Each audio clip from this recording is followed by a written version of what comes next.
नेताजी का चश्मा। हवलदार साहब को हर 15वें दिन कंपनी के काम के सिलसिले में उस कस्बे से गुजरना पड़ता था। कस्बा बहुत बड़ा नहीं था, जिसे पक्का मकान कहा जा सके वैसे कुछ ही मकान थे, और जिसे बाजार कहा जा सके वैसे एक ही बाजार था।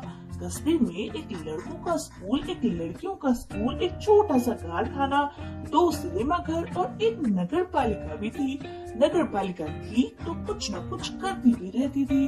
कभी कोई सड़क पक्की करवा दी, कभी कुछ पेशाब घर बनवा दी, कभी कबूतरों की छतरी बनवा दी, तो कभी कभी सम्मेलन करवा दिया। इसी नगर पालिका के किसी उत्साही बोर्ड या किसी अधिकारी ने एक बार शहर के बाजार के मेन चौराहे पर नेताजी सुभाष चंद्र बोस की एक संगमरमर की मूर्ति लगवा दी। ये कहानी उसी मूर्ति के बारे में है। बात तो पता नहीं, लेकिन लगता है कि उन्हें देश के अच्छे मूर्तिकारों की जानकारी नहीं होगी, या अच्छे मूर्ति की लागत उनके बजट से कहीं ज्यादा होगी, या बोर्ड के पास मूर्ति बनवाने के लिए टाइम कम होगा, और इन्हीं वजहों की वजह से आखिरी टाइम पर मूर्ति बनवाने के लिए उन्होंने कस्बे के इकलौते हाई स्कूल के इकलौते ड्राइंग मास्टर को ये काम सौंप दिया होगा, जिन्होंने महीने भर में मूर्ति बनाकर देने का वादा किया होगा। मूर्ति संगमरमर की थी, टोपी की नोक से कोट के दूसरे बटन तक कोई 2 फुट ऊंची, जिसे कहते हैं बस्ट, और बहुत सुंदर थी। नेताजी सुंदर लग रहे थे, कुछ कुछ मासूम और कमसिन फौजी वर्दी में। मूर्ति को देखते ही दिल्ली चलो और तुम मुझे खून दो वगैरह याद आने लगते थे। केवल एक चीज की कसर थी जो देखते ही खटकती थी।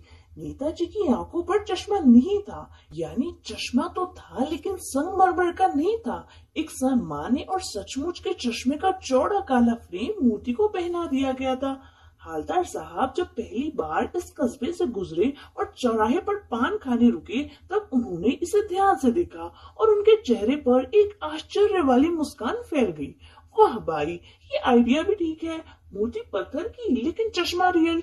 जीप कस्बा छोड़कर आगे बढ़ गई, तब भी हवलदार साहब इस मूर्ति के बारे में ही सोचते रहे, और अंत में वो इस निष्कर्ष पर पहुंचे कि कुल मिलाकर कस्बे के नागरिकों का ये प्रयास बहुत ही अच्छा है।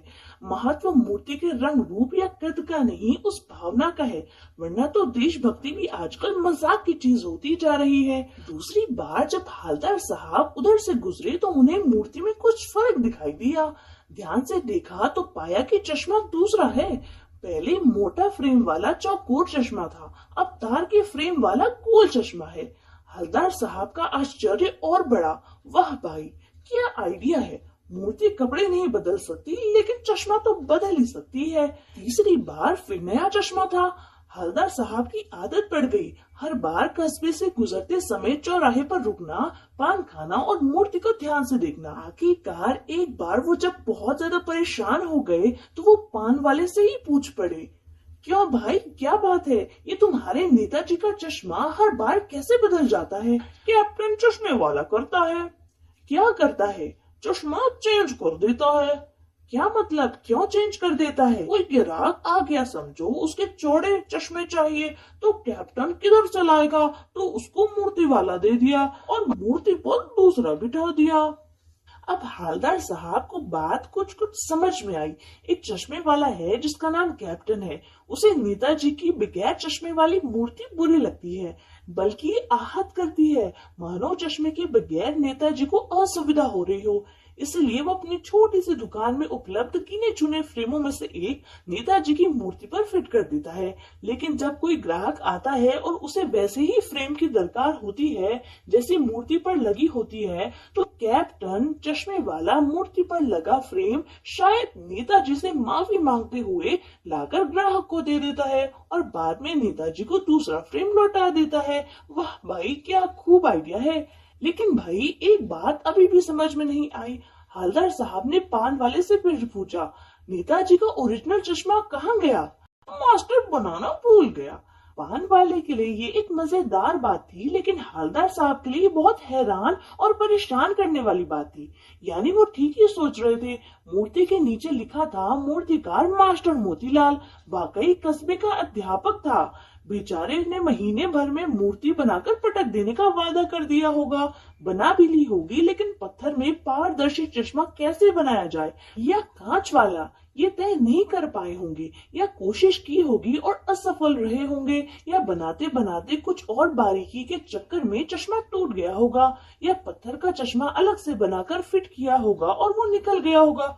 उफ, हवलदार साहब को यह सब कुछ बहुत ही ज्यादा अजीब और बहुत हैरान करने वाला लग रहा था। पान वाले से एक और सवाल किया, क्या कैप्टन चश्मे वाला नेताजी का साथी है या आजाद हिंद फौज का भूतपूर्व सिपाही?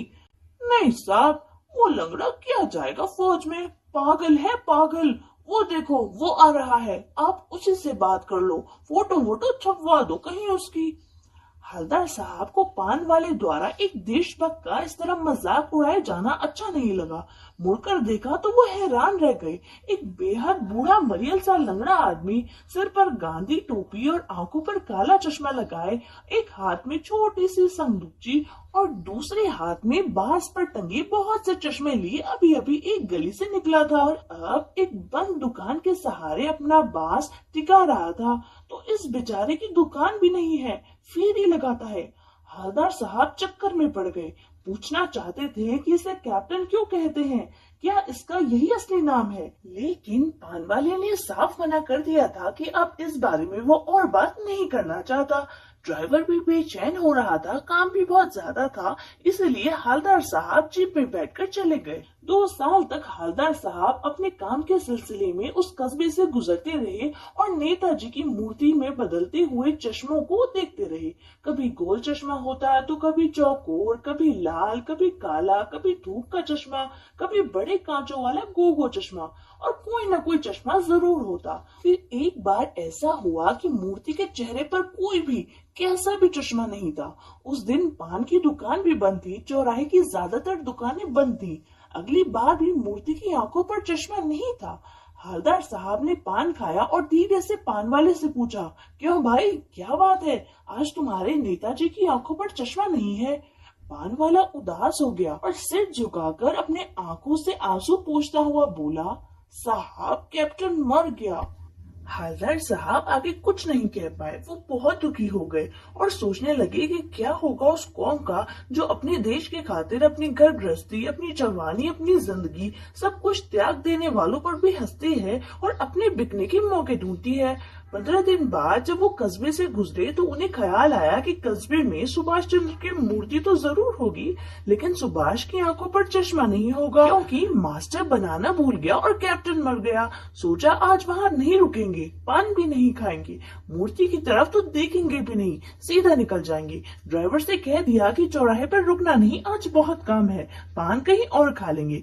लेकिन आदत से मजबूर उनकी आंखें चौराहा आते ही मूर्ति की तरफ उठ गई। कुछ ऐसा देखा कि चीख पड़े, रोको। जीप बहुत स्पीड में थी, ड्राइवर ने जोर से ब्रेक मारे। रास्ते चलते लोग देखने लगे। जीप अभी ठीक तरह से नहीं रुकी थी कि हवलदार साहब जीप से कूदकर तेज तेज कदमों से मूर्ति की तरफ लपके और ठीक उसके सामने जाकर अटेंशन में खड़े हो गए। मूर्ति की आंखों पर सरकंडे से बना छोटा सा चश्मा रखा हुआ था, जैसा बच्चे बना लेते हैं। हवलदार साहब बहुत भावुक हो गए। इतनी सी बात पर उनकी आंखें भर आईं। सो आई होप आपको ये एनिमेशन अच्छी लगी हो। अगर आपके लिए वीडियो हेल्पफुल हो तो प्लीज मेरे चैनल को सब्सक्राइब करें। ऐसे ही ढेर सारे